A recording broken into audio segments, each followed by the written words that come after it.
দর্শক স্বাগত জানাচ্ছি সারা বাংলা টক্স অনুষ্ঠানে। আপনাদের সাথে আছি আমি নাদিরা জাহান। 2024 সালের জুলাই মাস বাংলাদেশের ইতিহাসে একটি বিশেষ মাস। গেল বছরের জুলাইয়ের 1 তারিখে ছাত্র আন্দোলন শুরু হয়।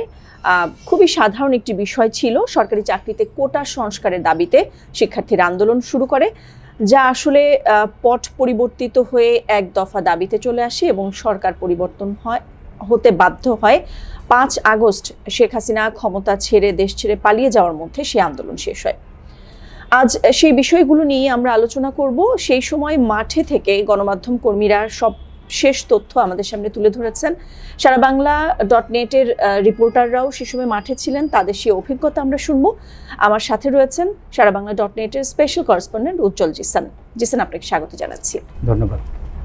মূলত তো আন্দোলন তো আসলে প্রেক্ষাপট তো পুরাতন অনেক কিছুই আছে। আমি আসলে 14 তারিখেই সরাসরি চলে যেতে চাই। 14 তারিখে তৎকালীন যে প্রধানমন্ত্রী শেখ হাসিনা, তিনি একটি সংবাদ সম্মেলনে শিক্ষার্থীদের, যদিও তার দাবি ছিল তিনি রাজাকার বলেননি, বাট তারপর কথা বলার ধরনটা এরকম ছিল যে সরকারি চাকরি মুক্তিযোদ্ধার নাতিপুতিদের দেব না তো কি রাজাকারের নাতিপুতিদের দেব। মূলত এরপর থেকেই আসলে আন্দোলন অনেক বেশি তীব্র থেকে তীব্রতর হতে থাকে। নিশ্চয়ই আপনার সে কথা মনে আছে। আসলে ওই প্রেক্ষাপটটা শুনতে চাই। আন্দোলন একটি কথার মাধ্যমে যে এত বড় একটা আন্দোলন হলো, এই প্রেক্ষাপটটা আপনারা সামনে থেকে দেখেছেন, সেই গল্পটা, সেই অভিজ্ঞতাটা শুনতে চাই। 14 তারিখ মূলত প্রধানমন্ত্রীর সংবাদ সম্মেলন ছিল চীন সফর নিয়ে।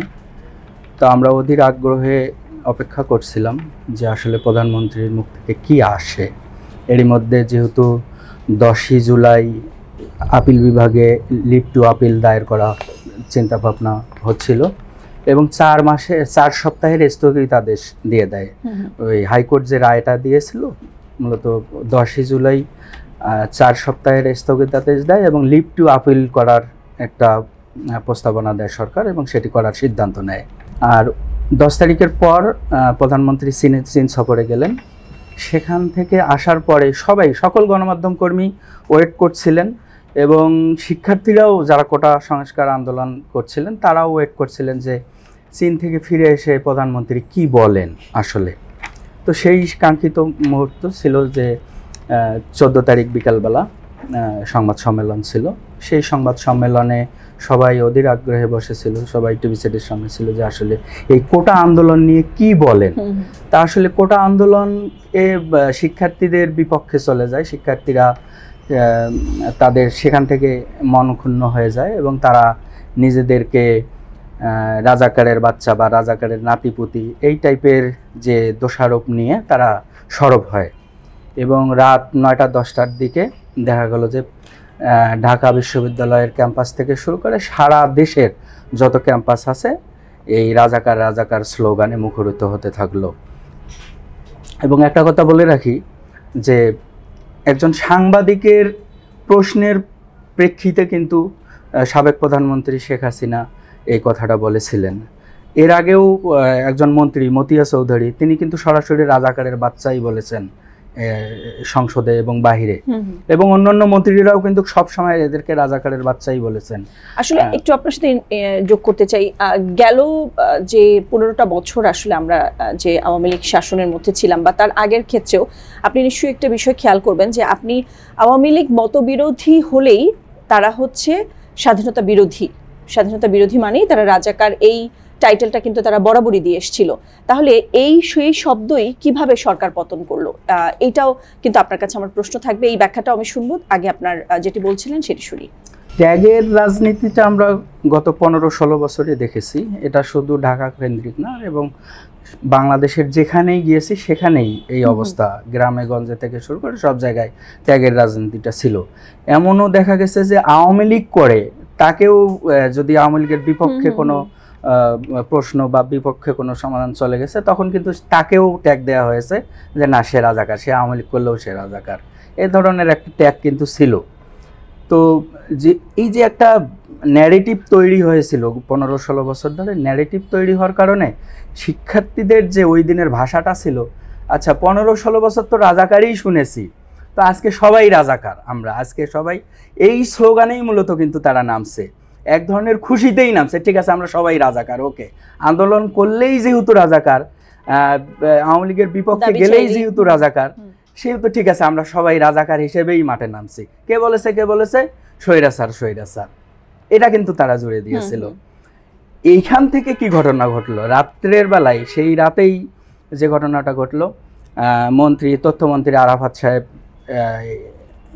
শাহবাগে চলে আসলেন, তারপর আরও অন্যান্য মন্ত্রীরা চলে আসলেন, এবং 2013 সালে যারা আন্দোলন করেছিলেন শাহবাগে, তারাও কিন্তু জড়ো হলেন এই রাজাকারদের বিরুদ্ধে নতুন একটা অ্যালায়েন্স তৈরি করার জন্য, নতুন একটা আন্দোলনের প্ল্যাটফর্ম তৈরি করার জন্য বিকল্প হিসেবে সরকারের পক্ষ থেকে। তো সেদিন রাতে তারাও কিন্তু বলেছে, এবং আরাফাতকে সাবেক তথ্যমন্ত্রীকে বলতে শুনেছি যে আমরা যে বলেছিলাম এতদিন এরা রাজাকার, আসলে এরা সব রাজাকার, এরা প্রমাণ করলো সেটি। হ্যাঁ, তো প্রমাণ করলো, এদেরকে আমরা মোকাবেলা করব, আইনগত দিক দিয়েও মোকাবেলা করব, এবং ওবায়দুল কাদের সাহেব তো বলে দিলে যে এদেরকে ছাত্রলীগ যথেষ্ট, ছাত্রলীগ এদেরকে মোকাবেলা করবে। ঠিক পরের দিন কিন্তু সেই ঘটনাটাই আমরা দেখতে পারলাম যে 15 তারিখ এই সকাল 10টা 11টার দিকে এই আন্দোলন, তারা নতুন করে কর্মসূচি দিল, এই শিক্ষার্থীরা, কোটা সংস্কার আন্দোলনকারীরা কর্মসূচি দিচ্ছে, সেইখানে কিন্তু ছাত্রলীগ হামলা করলো। 15 তারিখ ঢাকা বিশ্ববিদ্যালয়ে প্রথম হামলা করলো, এবং রাজু ভাস্কর্য থেকে দোয়েল চত্বর এই জায়গাটায় বহিরাগত ছাত্রলীগ হামলা করলো। তারা কারা? অনেক কি স্টুডেন্ট হিসেবে কিন্তু আমরা দেখিনি। তারা কারা? লাঠি সোটা হকি স্টিক নিয়ে বাইরে থেকে মুখ বেঁধে এসে হামলা করলো। একদম নারী শিক্ষার্থী যারা ছিলেন তাদেরকেও বেধড়ক পেটালো, এবং কারো মাথা ফাটলো, কারো হাত ফাটলো, কারো অনেক ইনজুরি নিয়ে হাসপাতালে গেল। হাসপাতালে ঢাকা মেডিকেল কলেজ যেহেতু পাশেই, সেখানে আমরা গেলাম। এখানকার যে চিত্রটি ছিল, চিকিৎসকরা চিকিৎসা দিচ্ছে না কেন? ওখানে যে চিকিৎসকরা আছেন তারা ছাত্রলীগ ব্যাকগ্রাউন্ডের বা আওয়ামী লীগ ব্যাকগ্রাউন্ডের। তোমরা রাজাকার, তোমরা এখন ছাত্রলীগ তাদেরকে পেটাইছে, এদেরকে চিকিৎসা দেওয়া হবে না, চিকিৎসা বন্ধ। এবং তারা ওখানে আছে, অনেকে রক্তের দরকার, রক্ত দিচ্ছে, এখানেও ছাত্রলীগ, যারা মেডিকেল কলেজের ছাত্রলীগ, মেডিকেল কলেজ ছাত্রলীগ, তারা কিন্তু এই ঢামেকের জরুরি বিভাগে হামলা করলো। তো যখন হামলা করে তখন কিন্তু কে রোগী বা কে শিক্ষার্থী আর কে ইনজুরি হয়ে আসছে, কে সাংবাদিক, কাউকে কিন্তু বাদ বিচার করেনি। সমানে এই হকি স্টিক বা ইয়ে দিয়ে পিটিয়েছে, লাঠি দিয়ে পিটিয়েছে, লাথি দিয়েছে, ঘুষি মেরেছে, মাথায় মেরেছে, আমরা কিন্তু এগুলি দেখেছি। এটি 15 তারিখের যে ঘটনা। আবার এই ছাত্রলীগ যে হামলা করলো, এটা তো ইন্ধন দিয়েই হামলা করলো। একজন মন্ত্রী ওবায়দুল কাদের সাহেব নিজেই এটিকে ঘোষণা দিয়ে, সংবাদ সম্মেলনে ঘোষণা দিয়েই তাদেরকে মাঠে নামালো। এবং ছাত্রলীগ সারা দেশে এই হামলা দেখে ছাত্রলীগ সারা দেশে উৎফুল্ল হয়ে উঠলো। কি উৎফুল্ল হয়ে উঠলো? যেখানে এখন আছে শিক্ষার্থীরা, যেখানেই আন্দোলন আছে, বৈষম্য বিরোধী ছাত্র আন্দোলন যেখানেই আছে সেখানেই হামলা। ফলে আমরা কি দেখলাম? সারা দেশেই কিন্তু একটা হামলার চিত্র দেখলাম। পুলিশ তো আছেই, পুলিশ আছেই, এবং ওই দিন তেমন কিছু ঘটেনি, যেহেতু হামলা হলো। হামলা, এখন শিক্ষার্থীরা কি করবে? সাধারণ শিক্ষার্থী যেহেতু তারা হলে ফিরে গেল এবং কর্মসূচি দেওয়ার চিন্তা করলো। আচ্ছা, 15 তারিখ এইদিকে একদিকে এরকম চললো, অন্যদিকে কিন্তু আদালতে লিভ টু আপিল দায়েরের প্রস্তুতি নিল, এবং তারা রাষ্ট্রপক্ষ লিভ টু 14 জুলাই পূর্ণাঙ্গ রায়ের কপি প্রকাশ পেল, এবং 15 জুলাই এই লিভ টু আপিল দায়েরের প্রস্তুতি সম্পন্ন করলো সরকার পক্ষ। এরপর আসলো 16 জুলাই সকালবেলা সরকারের পক্ষ থেকে লিভ টু আপিল দায়ের করা হলো, যে এই রায়, হাইকোর্ট যে রায় বাতিল করছে, সেই রায়টি বাতিলের জন্য সরকার এটি কোটা যাতে আগেরটাই 2018 সালেরটা বহাল থাকে, সে কারণে লিভ টু আপিল দায়ের করলো 16 তারিখ। আমরা 16 তারিখ যদি আসি, 16 তারিখ শিক্ষার্থীরা যে আন্দোলনের নিয়ে নামলো, যে ছাত্রলীগ হামলা করছে, সেই হামলার প্রতিবাদে 16 তারিখ শিক্ষার্থীরা মাঠে নামলো সারা দেশে ছাত্রলীগের বিচার দাবিতে, এবং ক্যাম্পাসে রাজনীতি মুক্ত ক্যাম্পাস, রাজনীতি মুক্ত ক্যাম্পাসের দাবিতে শিক্ষার্থীরা 16 তারিখ মাঠে নামলো। 16 তারিখ যে ঘটনাটি ঘটলো, সারা দেশে প্রথম রোকেয়া বিশ্ববিদ্যালয়ে 16 তারিখ রংপুরে আবু সাইদ এই পুলিশের গুলিতে নিহত হলো। একই কাছাকাছি সময়ে নিউ মার্কেট এলাকায় আরও একজন শহীদ হয়, যেটিকে পরবর্তীতে পুলিশ এবং সরকার পক্ষ বলছে যে এটি হকার বা এই টাইপের কেউ। তো এই আন্দোলনেই কিন্তু পুলিশের গুলিতেই শহীদ হয়েছে। ছাত্রলীগ দাবি, একজন ঢাকা বিশ্ববিদ্যালয়ের শিক্ষার্থী সেখানে গুলিতেই শহীদ হয়। পরবর্তীতে ছাত্রলীগ দাবি করে যে এটি আমাদের কর্মী, সে আমাদের কর্মী, এবং অন্যরা দাবি করে যে সে আমাদের কর্মী। এরপর ওই দিন আমরা 16 তারিখ 4 জন নিহতের খবর আমরা প্রচার করেছিলাম, যেহেতু পুলিশের এখানে বরাত দিতে হয়। আর নিহতের বিষয়টি প্রচারের ক্ষেত্রেও এক ধরনের বাধা ছিল, অনেক আগে থেকেই বাধা ছিল। আর তথ্য উপাত্ত ছাড়াও আমরা দিতে পারি না, আমাদের সারা বাংলার একটা স্ট্র্যাটেজি ছিল যে যেটি একেবারে কংক্রিট তথ্য যেটি বহন করে সেটি আমরা অন্তত দিতে পারি। তো সেই দৃষ্টিকোণ থেকে আমরা 4 জনের মৃত্যুর খবর আমরা প্রকাশ করেছিলাম সারা বাংলায়। পরে আমরা জেনেছি, একদিন বা 2 দিন পরে আমরা জেনেছি সেদিন আসলে 6 জন নিহতের বিষয় ছিল। 16 তারিখ যে ঘটনাটি ঘটলো, এই বুক পেতে দিল যখন আবু সাইদ একদম পুলিশের খুব কাছাকাছি গিয়ে বুক পেতে দেওয়ার ঘটনা, আমার মনে হয় বাংলাদেশি হিসেবে, আমি একজন রিপোর্টার হিসেবে এর আগে কখনো এই আন্দোলনগুলোতে আমি দেখিনি যে বুক পেতে দেয় যে গুলি করো। তো কখন বুক পেতে দেয়, এটি আসলে অনেক দিনের ক্ষোভ, পুঞ্জীভূত ক্ষোভ যদি থাকে, এরপর যদি বৈষম্য তৈরি হয় যে আর কত বৈষম্য সহ্য করব, যে করো, গুলি করো। তো আবু সাইদের এই বুক পেতে দেওয়ার মধ্য দিয়ে হয়েছে কি, যে বাংলাদেশে এখন ছোট বাচ্চারাও বুক পেতে দেয়, মানে কোনো কিছু ঘটলেই বুক পেতে দেয় যে মারো বা গুলি করো। ছবিটি আসলে খুবই ভাইরাল হয়েছিল, উদ্দীপনা তৈরি করেছে আবু সাইদের এই আত্মত্যাগের মধ্য দিয়ে। আসলে সঠিক বলেছেন যে আবু সাইদের সেই প্রতীকীটাই, মানে এই যে বুক পেতে দেওয়ার চিত্রটাই, ভিডিওটাই বাংলাদেশ শুধু না ইন্টারন্যাশনালি একটা আলোড়ন তৈরি করে, আলোচনার জন্ম দেয় যে একটা ছেলে এভাবে বুক পেতে দিচ্ছে। আমি আন্দোলনের পর আমি বাসায় গিয়েছিলাম, আমার বাবা এই সিনারিটা বলতেছিল আর কাঁদতেছিল। তো যে কেউ আবেগে আপ্লুত হওয়ার মতো একটা ঘটনা ছিল আবু সাইদের এই বুক পেতে দেওয়ার ঘটনাটা। 16 তারিখ যে আমরা তো সারা বাংলা একটা উইং হয়ে কাজ করতাম, ওই সময়টাতে আমাদের উপর দায়িত্বটা অনেক বেশি ছিল, সরকারের পক্ষ থেকে অনেক বেশি থাকায় এই ধরনের মানে খবর প্রচারে আপনাদের কোনো বাধ্যবাধকতার বিষয় ছিল? খবর প্রচারে বাধ্যবাধকতা ছিল, আবার ছিল না, দুটোই বলবো আমি। ওই যে আমি সঠিক এই যে বারবার বলাটা, সঠিকটা দেন ছিল। মনস্তাত্ত্বিক যে চাপ একেবারেই বিগত বছরগুলোতে ছিল না, সেটি আমি বলবো না, অস্বীকার করব না। প্রচণ্ড মনস্তাত্ত্বিক চাপে থেকে সংবাদ প্রচার করতে হতো, বিশেষ করে মৃত্যুর ঘটনা, বিশেষ করে সরকার বিরোধী যদি সেটি হয়ে থাকে, এগুলি হয়ে থাকে। আর এখানে সব সময় তদারকিটা বেশি হতো। এনএসআই বলেন, সরকারের গোয়েন্দা সংস্থাগুলো যেগুলি ছিলেন তাদের খবরদারি এখানে ছিল। তো ফলে কখনোই আমরা রিস্ক নিতে পারতাম না। মাঠে যতটুকু নিয়ে আসতাম সেটিরও এটা ছাঁকনি দিতে একদম জিসটুকু দিতে হতো। আমি বললাম যে 6 জন নিহতের পরিবর্তে আমরা 4 জন প্রকাশ করতে পারছি। এর কারণটাই ছিল বাকি 2 জনের মৃত্যুর খবর জানি, নাম জানি, কিন্তু কখন কারো বরাত নাই। তো এই বরাত না থাকাতে আমরা আসলে দিতে পারিনি। 16 তারিখ সারা দেশের চিত্রও যখন আসলো, সেই খবরও কিন্তু আমরা সহজে প্রচার করতে পারিনি। এই বিশেষ করে আমরা পারিনি, অনেক টেলিভিশনও পারেনি, অনেক পত্রিকাও, অনলাইন পোর্টালগুলোও পারেনি।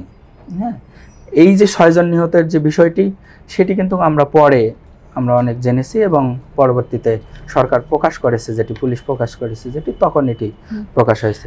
তখন তো সারা বাংলার মালিক ছিলেন, মানে সারা বাংলা ছিল গাজী গোলাম দস্তগীর গাজীর প্রতিষ্ঠান ছিল। তো যেহেতু উনি আওয়ামী লীগ সরকারের একজন মন্ত্রী হিসেবে দায়িত্ব পালন করেছেন, খুবই দায়িত্ব সম্পন্ন একটি পদে উনি ছিলেন, তো সেই প্রেক্ষাপটে কি আপনাদের উপর কোনো চাপ ছিল না? অন্যান্য প্রতিষ্ঠানের উপর তো স্বাভাবিকভাবে একটা চাপ ছিল, তো আপনাদের ক্ষেত্রে কি এরকম কোনো চাপ আপনারা অনুভব করেছিলেন কিনা? সারা বাংলা, আপনি যেহেতু বললেন যে এটি গাজী গ্রুপের মালিকানাধীন প্রতিষ্ঠান ছিল, সারা বাংলা .net মালিক সরাসরি হস্তক্ষেপ আমরা কখনো দেখিনি, কিন্তু সারা বাংলার অথরিটি যারা ছিলেন তারা সবসময় একটা কথা বলতেন যে এই সারা বাংলা .net গাজী গ্রুপ কিংবা সরকার বিরোধী কোনো কন্টেন্ট বা কোনো নিউজ প্রকাশের ক্ষেত্রে এক ধরনের নিষেধাজ্ঞা ছিল। আমরা সেটি মেনে নিয়েই কাজ করতাম এবং অথরিটি যা বলতো সেটি তো অথরিটির বিষয়, কিন্তু আমাদের নিউজ ম্যান হিসেবে যেটি মাঠ থেকে সংবাদ সংগ্রহের পর আমাদের কাজটা হচ্ছে জমা দেওয়াটুকু পর্যন্তই, এবং আমরা যেটা অথেন্টিক তথ্য নিয়েই আমরা নিউজটা ডেলিভারি দিতাম। এবং প্রকাশ না প্রকাশের ক্ষেত্রে এটি রিপোর্টার হিসেবে তো আমরা আসলে কখনোই বলতে পারবো না। সেক্ষেত্রে একটা ছিলই, এবং ওই গাইডলাইন মেনেই আমরাও চলতাম, ওই গাইডলাইন মেনেও সংবাদ সংগ্রহের যে একটা বিষয়, সেটিও আমরা করতাম, ফলো করতেন। অবশ্যই। আর একটা বিষয় জানতে চাই যে স্যার, 2018 সালেও কিন্তু কোটা আন্দোলন হয়েছিল, সেটি কিন্তু এক ধরনের আসলে আওয়ামী লীগের যে ছাত্র সংগঠন ছাত্রলীগ তারাই কিন্তু দমন করেছে এক ধরনের আসলে, যে কারণে ওবায়দুল কাদের, আমার ধারণা উনি কনফিডেন্সের সাথে বলেছিলেন যে এই আন্দোলনও ছাত্রলীগই দমন করতে পারবে। তো আপনি এই দুই আন্দোলন, যেহেতু দুইটি আন্দোলনই আপনি খুব সামনে থেকে নিউজ কাভারেজ দিয়েছেন, তো এই দুই আন্দোলনের মধ্যে আপনার কাছে তফাৎ কি মনে হয়েছে? দেখুন, 2018 সালের যে আন্দোলনটি ছিল একেবারেই কোটা বিরোধী আন্দোলন ছিল।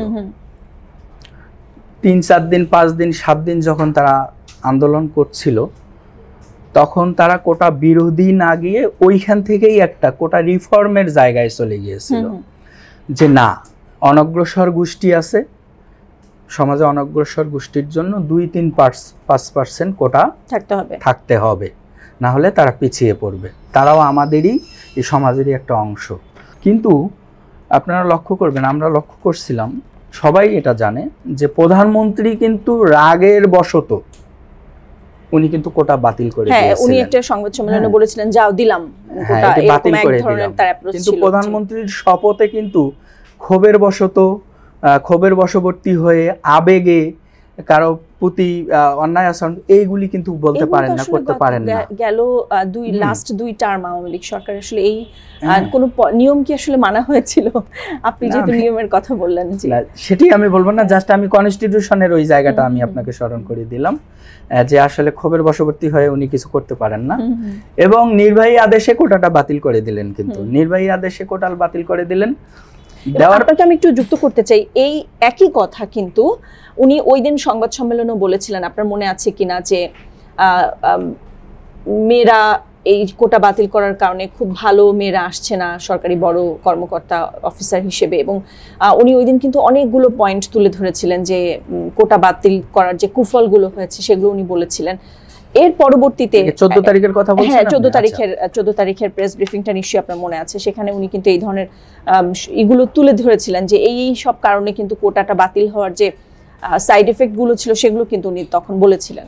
হ্যাঁ, উনি বলেছিলেন 18 সালের, আমি একটা বাক্য বলি আপনাকে, যে আমি তো মেয়েদেরকে এগিয়ে নিয়ে আসছি এই কোটা দিয়ে, তো সেই মেয়েরাই যেহেতু চাচ্ছে না, তাহলে বুঝবে যে পরবর্তীতে তারা কোত্থেকে কিভাবে চাকরি পায়। এটা কিন্তু 18 সালে বলেছিলেন। আর 24-এর 14ই জুলাই যেটি বলেছিলেন যে কই এখন তো মেয়েরা পিছিয়ে পড়ছে, তখন তো পিছিয়ে ছিল না, কোটা বাতিল করার কারণে গত 4-5 বছরে মেয়েরা কিন্তু পিছিয়ে পড়ছে, কই এখন তো ছেলেরাই বেশি বিসিএস এ ঢুকতে পারছে, এবং বিশেষ করে অ্যাডমিন ক্যাডারে। এবং উনি আরেকটা বলেছিলেন যে কোটা আমি বাতিল করেছিলাম, আদালত এটি আমার এই আদেশ বাতিল করে দিয়েছে, সেটা আদালতের এখতিয়ার। তাহলে আপনারা আদালতে যান, আদালতের বাইরে তো আমি কিছু করতে পারবো না। আদালতের বিপরীতে গিয়ে আমি তো, আমার সরকার কিছু বলে না, আমি কিছু করতে পারবো না। এই যে বারবার আদালতের উপর চাপানো, আদালতের উপর চাপানো, আদালতের উপর চাপানো, এবং তিনি বলছিলেন যে কোটা থাকবে, কতটুকু থাকবে আদালত নির্ধারণ করে দিয়েছেন, এটা বাতিল করে দিয়েছেন। আমরা দেখব, আমরা ছাত্রদের পক্ষ নিয়ে আমরা দেখব, যেহেতু এটা বাতিল করেছিলাম কেন এমন হলো আমরা দেখব। তো এই আন্দোলন করে কি হবে? আন্দোলন করে কোনো কিছু আদায় করা এই সরকারের কাছে যাবে না, আমার কাছে কোনো আন্দোলনের এটি হবে না। আপনারা চেয়েছিলেন, আমি দিয়েছিলাম, এখন আদালত বাতিল করেছে, এটি আমার কি করার আছে? আমার কিছু করার নাই। এরপর আরেক সাংবাদিক, আপনারা জানেন যে ৭১ টেলিভিশনের ফারজানা রূপা, উনি এই কোটা নিয়ে স্পেসিফিক প্রশ্ন করেছেন যে এই কোটা থাকবে কি থাকবে না, উনি প্রশ্ন করেছিলেন। তো এটার উত্তর কিন্তু উনি দিয়েছিলেন যে কোটা আমি বাতিল করিনি, আদালত বাতিল করেছে। তবে আমার একটা কথা, এই মুক্তিযোদ্ধার সন্তানরা থাকবে, মুক্তিযোদ্ধার নাতিপুতিরা থাকবে, নাকি রাজাকারের বাচ্চা, রাজাকারের নাতিপুতিরা থাকবে? এটি আপনাদের কাছে প্রশ্ন। এই যে শুরু হলো, এই যে উত্তরটা মানে সঠিক জায়গায় না দিয়ে, আই থিঙ্ক মানে একদিকে উস্কে দেওয়ার মতো ঘটনা ঘটালো, এবং ছাত্ররা কোনো গাইডলাইন পেল না। একদিকে বললো যে তোমরা আদালতে যা, আদালত করেছে, আমার কিছু করার নাই। এই যে এখানেও একটা গ্যাপ, কোনো গাইডলাইন পেল না। এবং নির্বাহী প্রধান হিসেবে তার যে একটা নির্দেশনা থাকার কথা ছিল, ঠিক আছে, কিন্তু ওইখানে তিনি উস্কে দিলেন। এই দুটোর কারণে কিন্তু শিক্ষার্থীরা কিন্তু রাস্তায় নামে। তাই আমাদের তো আর কোনো পথ নাই, আমরা তো আর কিছু করতে পারছি না। ঠিক আছে, আমরা তাহলে রাজাকার, আমরা স্বীকার করেই নিলাম। এটা তো গত 16 বছর ধরে আমরা শুনে আসছি। এবং আপনার নিশ্চয়ই মনে আছে ওই সময়টাতে, এই 14-15 তারিখের আগেও কিন্তু অনেক মুক্তিযোদ্ধারা শিক্ষার্থীদের পক্ষ নিয়ে তারা ফেসবুকে বা বিভিন্ন সামাজিক যোগাযোগ মাধ্যমে কিন্তু পোস্ট দিয়েছেন যে তারা দেশের জন্য করেছেন, কিন্তু তার বিনিময়ে তাদের কোনো কিছু দরকার নেই। এই ব্যাপারগুলো কিন্তু তারা বলেছিলেন। তারপরেও কিন্তু গভর্নমেন্টের পক্ষ থেকে কোনো স্টেপ নেওয়া হয়নি। হ্যাঁ, এই মুক্তিযোদ্ধাদের মধ্যে দুটো ভাগ হয়ে গিয়েছিল। একটা অংশ চাচ্ছিল যে কোটাটা বহাল, তারা তো আপিল করার কারণেই তারা কোটা বহাল পেয়েছে। কিন্তু আরেকটা অংশ যারা শিক্ষার্থীদের এই আন্দোলনের সঙ্গে কোটা বিরোধী বৈষম্য, কোটা সংস্কার আন্দোলনের সঙ্গে যারা একাত্মতা প্রকাশ করেছিল, তারা কিন্তু বলেছিল যে এখন আর দরকার নেই, আমার দরকার নেই। কারণ যারা মুক্তিযোদ্ধা ছিলেন তাদের সন্তানরাও অনেক বড় হয়ে গেছে, বা অনেকের সন্তান নেই। তখন তারা কিন্তু বলছিল যে একটা পর্যায়ে গিয়ে তো এটা থামাতে হবে। এই নাতির পুতি, তারপর তার পুতি, তার পুতি, এভাবে তো চলতে পারে না। তাদের এই ব্যাখ্যাটা ছিল এরকম। আর আমি আরেকটা কথা আপনাকে বলি, যে কথাটা আপনি প্রশ্ন করেছিলেন যে কোটা সংস্কার নিয়ে যে ওই সময়ের যে একটা ক্ষোভ ছিল, এই পুঞ্জীভূত ক্ষোভটাই কিন্তু কোটা সংস্কার আন্দোলনে কিন্তু রূপ নিয়েছিল। যে আমরা তখনই বলেছিলাম যে এই কাজটা বাতিল করে দেওয়া, একেবারেই বাতিল করে দেওয়া কাজটা ভুল হলো। তো সেই 5 বছর পর আবার আমাদেরকে মাঠে নামতে হচ্ছে, যেটা আমরা 5 বছর আগে বলেছিলাম। যদি তখন সংস্কার করা হতো তাহলে আজকে কিন্তু আমাদের মাঠে নামতে হতো না। সংস্কার করলে সব পক্ষই ঠিক থাকতো, কেউ বিক্ষুব্ধ হতো না। তখন সংস্কার করা হয়নি দেখে একটা পক্ষ বিক্ষুব্ধ ছিল, আজকে হাইকোর্ট তাদের পক্ষে রায় দিয়েছে। ফলে আজকে আবার এই সংস্কারের জন্য আমাদেরকে মাঠে নামতে হচ্ছে। এই মাঠে নামার কারণে এখন আমাদের প্রাণ যাচ্ছে, হামলার শিকার হতে হচ্ছে, পুলিশি হামলার শিকার হতে হচ্ছে, ছাত্রলীগের হামলার শিকার হতে হচ্ছে, যুবলীগের হামলার শিকার হতে হচ্ছে। এভাবে কতদিন? তো এবারই আমরা এটার ফয়সালা চাই। আচ্ছা নাদিয়া, আমি আপনাকে আরেকটা বিষয় বলি যে 16 জুলাই যে 6 জন মারা গিয়েছিল, তার মধ্যে একজন ছিল মাদ্রাসা শিক্ষার্থী, তার বাসা ছিল ভোলা, তার মেয়ে একটাই ছিল, সে এখানে মাদ্রাসায় রেখে পড়াশোনা, কোরআনের হাফেজ বানাচ্ছিল। মাত্র 2 পাড়া গেলে কিন্তু সে কোরআনের হাফেজ হয়ে যেত, 28 পারা তার মুখস্থ হয়েছিল। সেই শিক্ষার্থী কিন্তু বাইরে বের হয়েছিল ওই অন্যান্য শিক্ষার্থীদের সঙ্গে বাইরে বের হয়েছিল, তো সে কিন্তু পুলিশের গুলিতে মারা গিয়েছিল। এবং সে যখন মারা যায় আশপাশের লোকজন কিন্তু তার কোরআনের আয়াত শুনেছিল, এই মারা যাচ্ছিল যখন গুলি খাওয়ার পর কাতরাচ্ছিল তখন সে কোরআনের আয়াত বলছিল। হ্যাঁ, তো আমরা এই লিজার, এই কোরআনের হাফেজ যে লিজা, আমরা সেই দিন কিন্তু মৃত্যুটা প্রকাশ করতে পারিনি। আচ্ছা, ঠিক আছে। তো আমরা পরবর্তীতে তার বাবার বক্তব্য শুনেছি, তার যে বাবার হাউমাউ কান্না এবং কোরআনের হাফেজ, এবং সে যে মারা গেল, তার যে আকাঙ্ক্ষা ছিল একটা শহীদ হওয়ার, তো আন্দোলনে গিয়ে সে কিন্তু শহীদ হয়েছিল এই মাদ্রাসা শিক্ষার্থী লিজা, যা ওই দিন আমরা কিন্তু কেউ প্রচার করতে পারেননি। জিসান, 15 জুলাই থেকে তো মূলত আন্দোলন সহিংস হয়েছিল, আমরা 16 তারিখ পর্যন্ত আলোচনা করলাম। আমরা এর পরবর্তীতে আপনার সাথে আমরা এই যে সহিংস যে আন্দোলন শুরু হয়ে গেল এবং প্রতিদিন আসলে লাশ কতজন পড়ছে, কতজন মারা যাচ্ছে, এই সংখ্যা গুনতে গুনতে গণমাধ্যম আসলে হাঁপিয়ে উঠছিল, আপনার নিশ্চয়ই মনে আছে। সেই রক্তক্ষয়ী দিনগুলোর আলোচনা আমরা করব পরবর্তী পর্বে। আজকে আপনার সেই অভিজ্ঞতার কথা আমাদের সাথে শেয়ার করেছেন, সেই জন্য আপনাকে অসংখ্য ধন্যবাদ। ধন্যবাদ আপনাকে এবং সারা বাংলার দর্শকদের। দর্শক, আমরা 14, 15 এবং 16 জুলাই 2024-এর ঘটনা প্রবাহ শুনলাম। পরবর্তীতে পরের পর্বে আমরা এর পরবর্তী দিনগুলো যে আন্দোলনগুলো অনেক বেশি সহিংসতায় রূপ নেয় এবং মৃত্যুর সংখ্যা প্রতিদিন বাড়তে থাকে, সেই আলোচনাগুলো আমরা শুনবো। আজকে আপনাদের কাছ থেকে আমরা বিদায় নিতে চাই। আমাদের যে কমেন্ট বক্স আছে, কমেন্ট বক্সে আপনারা আরও কী ধরনের আলোচনা শুনতে চান সে বিষয়ে আমাদেরকে জানাবেন। আমাদের সারাবাংলা.net নিউজ পোর্টাল এবং সারাবাংলা.net এর ফেসবুক ও ইউটিউবে আমাদের সাথে যুক্ত থাকবেন। সবাইকে অসংখ্য ধন্যবাদ।